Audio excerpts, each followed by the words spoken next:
The Great Debaters Contest is brought to you by Safaricom M-Pesa.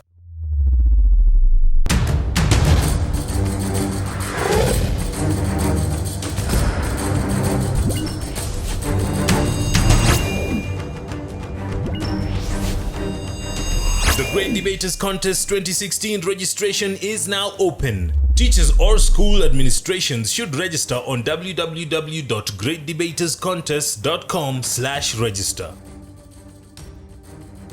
Undebatably amazing. This is the Great Debaters Contest Nakuru edition, and I am Austin Nyumbok. I am Mariam Bishar, and we have Nakuru School going versus Annester Precious Girls, and they're debating on whether a cashless economy leads to the invasion of privacy. Proposal number 1, you have 3 minutes. My grandmother probably saw more solid cash than I did. My son will probably see less of solid cash than I will. I'll bet I can trace very minimal private data about my grandmother's transactions. In the same way, I'm sure my 9-year-old son will be able to know everything that I ever did with my money. A cashless society creeps in through one door, privacy slips out through the other. Morioki Lea from Nakuru School, here to propose the motion that says a cashless society leads to invasion of privacy. A cashless society can simply be defined as a society in which consumers pay for goods and services using debit or credit cards, electronic fund transfer, or online shopping instead of paying by cash or banker's check. There is minimal use of liquid cash, hence it is also known as a checkless society. Invasion of privacy, on the other hand, means that it is the intrusion into the personal life of another without a just cause, which can give the person a right to bring a lawsuit for damages involved in use of this information. On to my first point. A cashless society has led to loss of identity, which has now become a reality. A very good example is the Daily Nation newspaper dated 15th November 2012, where Muthoki Mumo writes, and I quote, "Key credit card details could be up for sale just with 855 shillings over the internet. Once bought by cyber criminals, the information could be exploited to wreak irreparable damage to your finance," end of quote. We could all agree and attest to John Milton's words, and I quote, "Solitude sometimes is best to society." But this information that you just hold so dearly can only be sold for that cheap, for the amount of money that is just less than 1,000 shillings. I bet you didn't know this too, but now you know. On to my second point. The cashless society has acted as a growth medium for data trafficking technologies. A very good example is, in accordance to a research done by the Federal Trade Commission, FTC, in the year 2012, on facial recognition technology, a software that enables the identification of an individual based on his or her distinct facial characteristics. Another research also carried out by the same organization proves that techniques have come up where, just by an individual's picture, information such as age, gender, financial status, interest, and probably location can be obtained. Some of the unscrupulous business persons have decided to adapt this uncouth method of obtaining customers, where they are able to know about the purchasing power of different consumers and also their taste and preferences. This is one advantage to the other side, but also a great loss to the other side of the coin, as privacy is infringed. Thank you. Opposition, you have 3 minutes to make your opening statements. Maimuna Melissa is the name. Annester Precious is the school. Opposing the motion that states a cashless society leads to invasion of privacy is the mode, and patriotism is the calling. So cashless, in simple language, this means plastic money. Money that you can't see, money that we use credit cards and ATM cards. This is what cashless means. But according to the motion of today, cashless means a sophisticated and civilized means of using money. Now, I would like to explain what cash means. To me, the definition of cash is an analog radio. So leads means to result to. Invasion means interrupting in an unwanted way, but according to the motion, the word help is tinted to mean invasion. Now, using privacy, the bank can use privacy to guard your private information. For instance, you might give your information to the bank, but the bank can use it as a defense from your private life. Once somebody wants to know about you, the bank might ask the PIN number, the age, the date of birth. So the bank can actually protect your private life. Now, in a cash society, once your money is stolen, trust me, there's no coming back of it. Or once your information is taken, it will never come back. But in a bankless society, the money can be taken or your information can be taken, but it can easily be tracked and be demolished there and then instead of a cashless, in a cash society. Now, our opponents says that there are people who can know your location, your age, or your gender once you're displaying your information to the internet. Now, this we can't call it invasion because when invading, it is in an unwanted way. Because you put it there, you knew it was coming, you knew people would look. Now you want to blame cashless for your mistakes. I don't think it deserves that. Now, things like location and genders, yes, they can be gotten to the internet through hackers, but this is a competing world. The world of today is for competing. There are geniuses in the banks, and there are also geniuses out there. They are all competing. We have hackers, but we also have hackers, greater hackers in the bank, people who can protect your information. So if my opponents are telling us that they don't want competition, well, they should notice right here, we are having a competition. So if they don't want competition, they can walk out of the door. Thank you.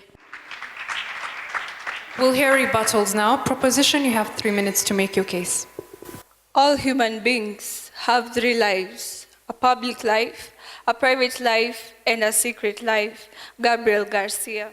My sincere greetings. I am Nganga Cynthia from Nakuru School. A cashless society has a broader definition than what you present here. It is not only through banking, it can be through EFTs, electronic fund transfers, mobile banking services, and bitcoins, although they are illegal. It is not uncivilized since currently 25% of the world has gone cashless. It is used in supermarkets, in banks, and the like. I agree. When you put up information in a cashless system, it is not invaded. The invasion comes when hackers bug your system or your account and use this information to their advantage. Did you know that a well-equipped hacker can open a dummy company using your name and details at the comfort of his home? Did you know that this hacker can withdraw money from your account still at the comfort of his home? Also, the bank can guard information, but the bank is not Superman. Information can be lost. Technology is being improved, and criminals are also improving. After all, we do have to survive. There are 2 types of genius. There is resourceful genius and mad genius. What if these people who are supposed to protect my private information are mad geniuses? A cashless system is mainly considered safe. The question, however, comes, how safe is safe? It is proven by a recent study by Aztec, Australia, that 16.8% of shopping sites are invaded by data traffickers, also known as data miners. And as I mentioned, these people are out for your information, not for your own good. Also, you mentioned PINs and passwords. These are the most obvious and most common used methods of authentication. And like I mentioned before, technology is being improved and criminals are also improving. It is proven by the Kaspeki issue that your own digital device could be used against you and become part of networks run by cyber criminals, commonly known as botnets. Also, it proved that There are 5,000 vulnerabilities to the use of pins and password. A well-equipped hacker could crack that password within 2 flashes of a dark steel. I do not ask to be alone. Rather, I ask to be let alone. There is a lot of difference. Thank you. Opposition, you have 3 minutes for your cross-examination. Fidelis Morigo, glad to oppose the motion that states a cashless society leads to invasion of privacy. I go to the rebuttals and I rebuttal my opponents over here. So the first proposers say that using the means of cashless leads to the identity, you lose your identity. Now, let me ask, this is what I term cashless. This is what I term using cash. Now, using this one in a bank, I believe as you judges have used, it shows your identity. But using this, has it ever shown you identity? No, I disagree. Second rebuttal. The second proposer said of hacking. Now, are you aware that once an account is hacked, it freezes? Anyway, even if you hack an account, you can trace it back. For example, I am a professional criminal because I believe to hack an account, you really have to study. It's not only any other Dick and Harry can do that. You have to be a professional thief. Now, I hack your account and I steal maybe 1 million cash shillings and I go and steal money from somebody's pocket. Now, the money that is going to be hacked is going to be traced. Once you lose money in your pocket, you will never find it back again and nobody is going to trace it back to you. So hacking is curbed. Thank you. Straight to my point, security. Once you want to get an ATM with a bank or to have an M-Pesa account with Safaricom, you have to disclose all your information. That is principle of utmost good faith. Now, the question that you are asked, your ID number, your next of kin. Now, they say it is insecure. Now, let me ask one of the judges, Judge Major, when you are opening an account, because I believe you have one, you were asked your next of kin. When the bank was asking you about the next of kin, do you think they are after your money? Do you think they are after protecting your money to know who's going to get that money next? So I don't think cashless society is going to lead to all these things that you're saying about insecurity. Second, let me talk about conveniency. How convenient is this cashless mode? Now, Judge Anne, you once mentioned that you have a daughter, you have one or a son, right? Now, you are maybe in Mombasa. Your child is schooling in Nakuru. The child tells you, hello, mom, I've been robbed some pocket money and I think I need some money. Now, Judge Anne, are you going to get out of Mombasa to here to bring money? I think even the debate is sponsored by M-Pesa. By Safaricom, sorry. By them, we use M-Pesa. So I don't think how you guys can sit there or here and tell me I should go analog. Come on, let's grow up and go to digital. Anyway, any one of you, even if you don't have an ATM account, even if you do not have an M-Pesa account, I believe you desire to have one. Join us, you'll one day get it. Thank you. The Great Debaters Contest 2016 registration is now open. Teachers or school administrations should register on www.greatdebaterscontest.com/register.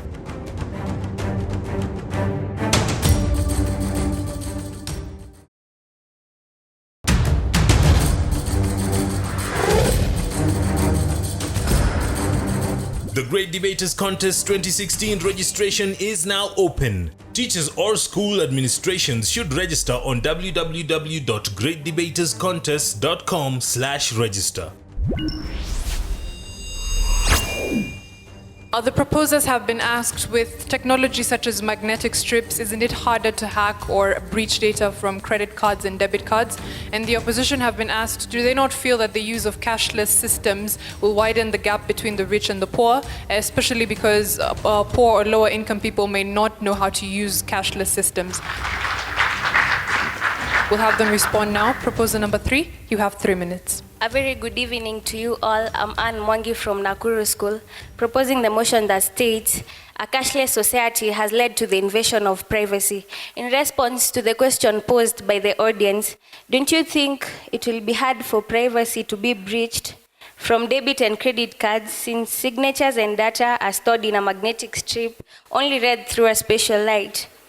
Technological advances mean that these criminals have also been tripling their efforts. After all, we are all in business, the bad and the good.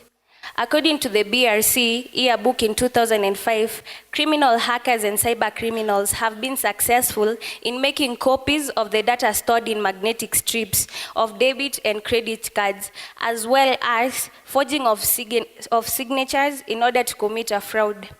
The research further proves that 402 million euros was lost in the UK through plastic cards fraud in the year 2003.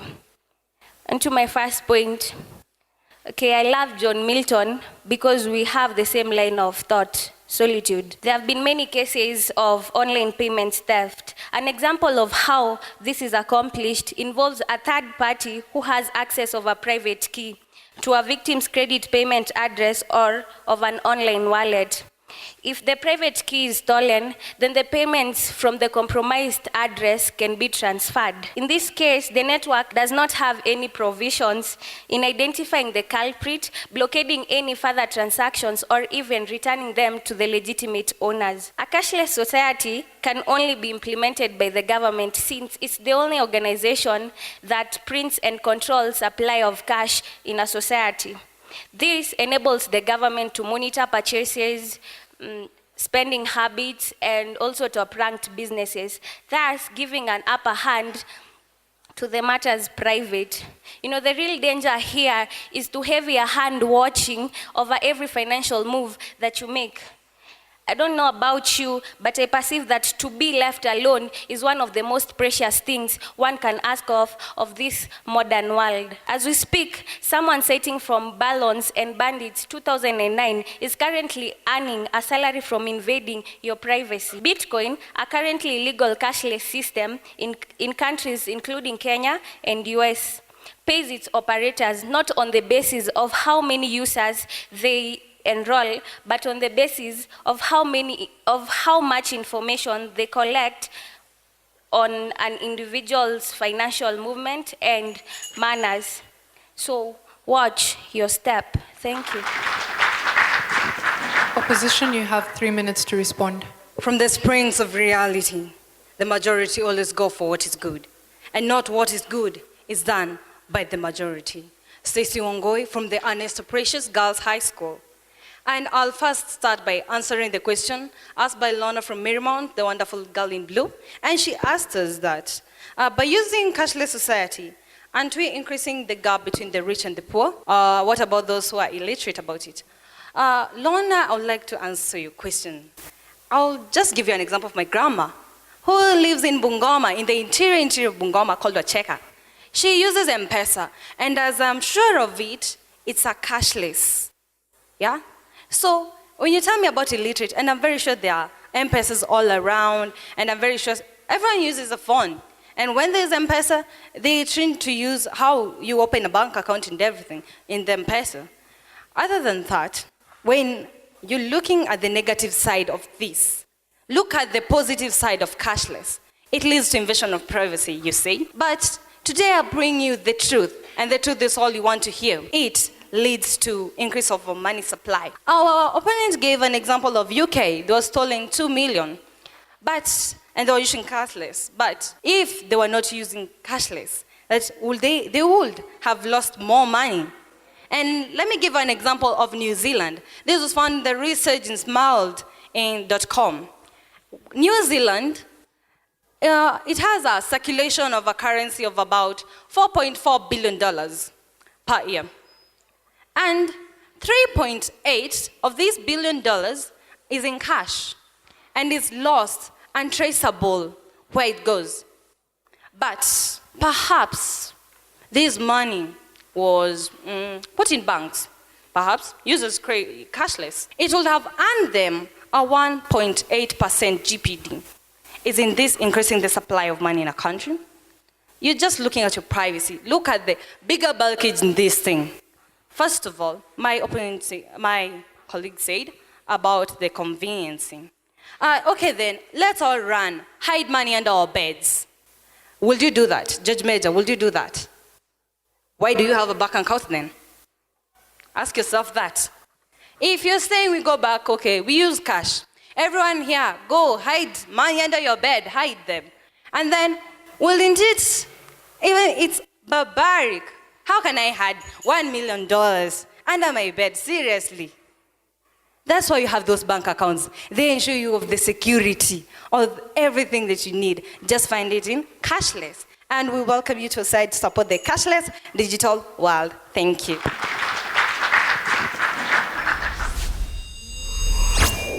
We'll now hear closing statements. Proposers, you have 1 minute. 402 million euros is far much more than 2 million. Can your grandmother use an EFT? Just asking. You don't actually lose identity. It's called identity theft. Research.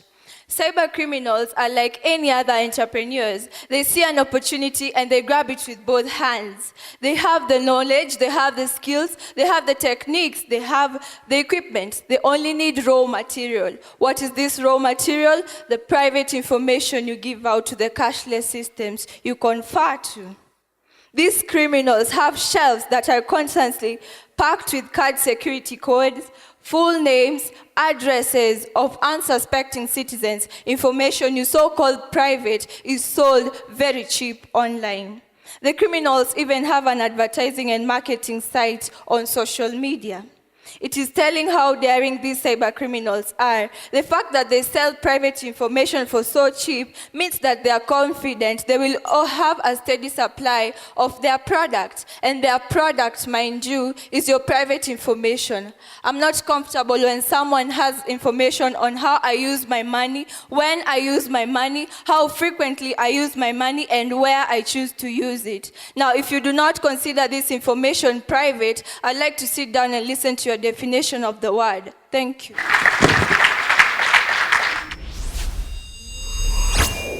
Opposition, you have a minute as well for your closing statement. First, they tell us that once your money is stolen through hacking, you can't be refunded. Second, we know that if your money is stolen through hacking, the bank can refund it. So my question is, what language are you talking? Because if it's English, I don't get the sense behind it. Now, they keep on telling us about the money which is stolen, about businesses being made under your name. They talk about something that doesn't even involve the motion. The motion is talking about privacy. So tell us about the information which is stolen, not the money which is stolen. We really don't care about the money. We don't care about the businesses started with your name. The motion states invasion of privacy. Now give us points to counter. We are tired of searching for them. Now I think it's very rude to bring allegation to our sponsors, M-Pesa and Safaricom. So to my opponents, sit back, relax, and reflect on the motion next time.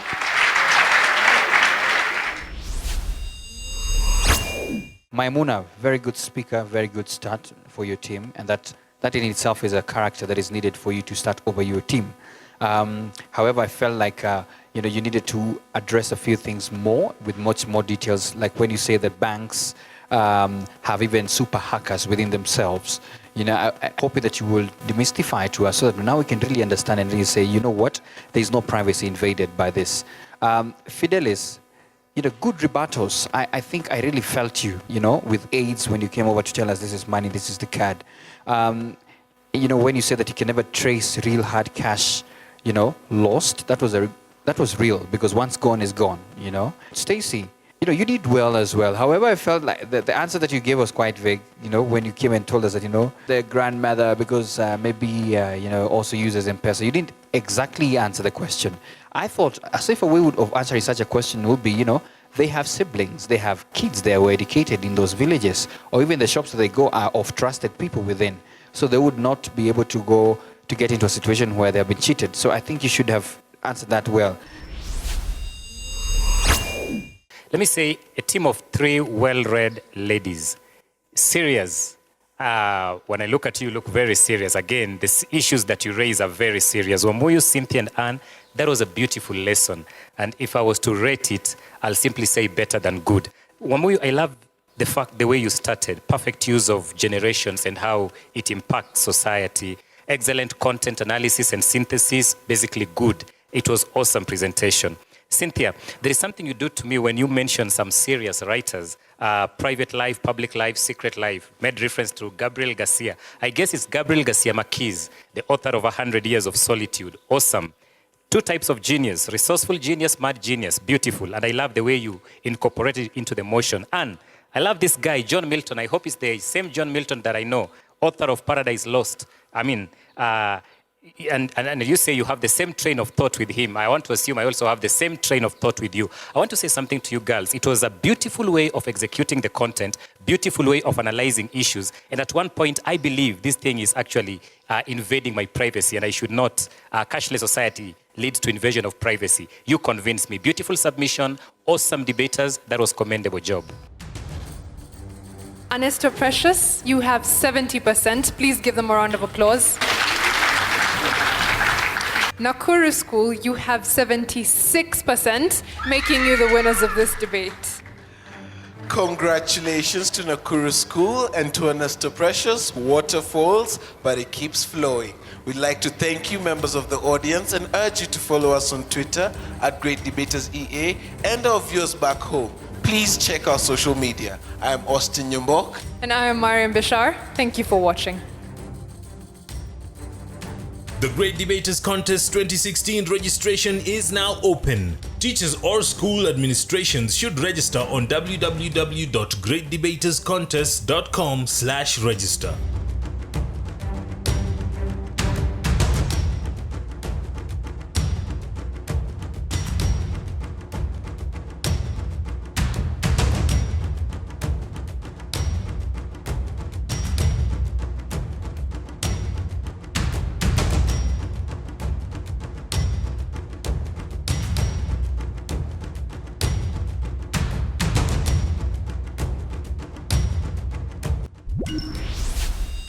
The Great Debaters Contest was brought to you by Safaricom M-Pesa.